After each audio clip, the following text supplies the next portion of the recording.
Konor maktabni tugatgach 1 yil santexnik bo'lib ishlaydi, keyin bu ishni tashlab zalda kecha-yu kunduz mashq qilardi. Oila byudjetini esa uning kelajakdagi ayoli Devlin kafeda ofitsiantlik bilan ta'minlardi. Konor har kuni tinimsiz mashq qilardi va mendan ham ko'proq charchardi. Axir men uyga qaytib ishni unutishim mumkin edi, ammo u tongi soat 4 da ham yotoqxonada o'z soyasi bilan jang qilardi. Konor ajoyib janglarni namoyish etib, Cage Warriors 2 vazn toifasi chempioni bo'ldi. Dana White Dublinga bordi va shaxsan Konor bilan ko'rishib, u bilan shartnoma imzolaydi. Ammo Konorda samolyot chiptasiga ham pul yo'q edi va murabbiy u uchun to'laydi. Debutantga homiy yo'qligi uchun o'zining qora shortilarida jang qiladi. U mikrofonda aqldan ozgandagi raqiblarga nisbatan keskin bayonotlar berardi va jangda buni tasdiqlab barchani hayron qoldirardi. U MMA tarixidagi haqiqiy sensatsiyani yaratib, 10 yillik yengilmas deb hisoblangan Jose Aldoni 13 soniyada nokaut qildi.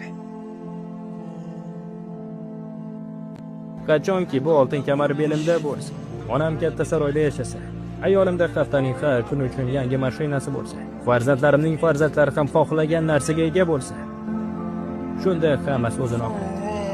Shunda men aqlimni yo'qotganimdan xursand bo'laman. Faqat o'sha